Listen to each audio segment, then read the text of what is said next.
गुढीपाडव्याला दांडपट्टाच फिरवणार सदानंद मोरे यांची भाषणं राज्यभर आयोजित करणार मनसेच्या वर्धापन दिनाच्या मेळाव्यात राज ठाकरेंची माहिती। प्रत्येक पदाधिकाऱ्याचं काम दर 15 दिवसाला तपासणार, पदाधिकाऱ्यांमध्ये कामचुकारपणा दिसला तर पदावर ठेवणार नाही, मनसेच्या वर्धापन दिनाच्या भाषणात राज ठाकरेंचा मनसे पदाधिकाऱ्यांना इशारा।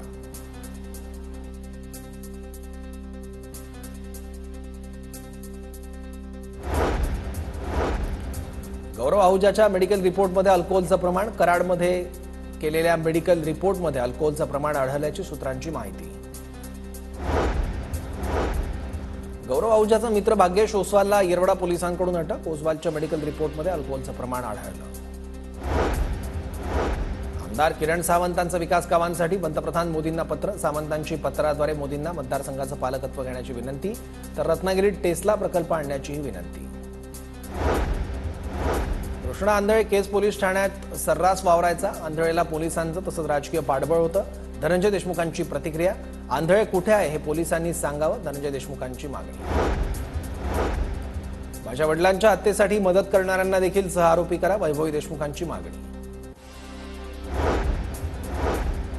धनंजय मुंडेंच्या राजीनाम्याला 3 महिने का लागले, योगेंद्र पवारांचा सवाल, तर देशमुख हत्या प्रकरणात धनंजय मुंडेंचा हात असेल तर त्यांना सहआरोपी करा, योगेंद्र पवारांची मागणी। ज्यांना मोर्चे काढायचे आहेत त्यांनी काढावेत, आम्ही आमचं काम करणार, सतीश भोसलेवर बोलण्यास आमदार सुरेश धस यांचा नकार। प्रशांत कोरटकरच्या रोल्स रॉयस कारवरून महेश मोतेवारांचा धक्कादायक आरोप, केंद्रानं नेमलेल्या प्रशासकानं जप्त केलेली 500 कोटींची संपत्ती परस्पर विकल्याचा दावा।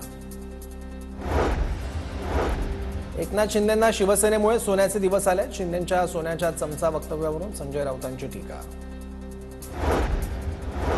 बुऱ्हाणपुरातील असीरगडाच्या पायथ्याशी खजिना असल्याची अफवा, शेतकरी हारून खान यांनी शेतात सीसीटीव्ही कॅमेरे लावले। जीएसटीचे दर आणखी कमी होण्याची शक्यता, करांमध्ये समतोल साधण्याचं काम अंतिम टप्प्यात, केंद्रीय अर्थमंत्री निर्मला सीतारामन यांची माहिती। शाहरुख खान, अजय देवगन आणि टायगर श्रॉफ यांना नोटीस, पान मसाल्याच्या जाहिरातीबाबत 30 दिवसात बाजू मांडा, जयपूर ग्राहक वाद निवारण मंचाने अभिनेत्यांना नोटीस बजावली।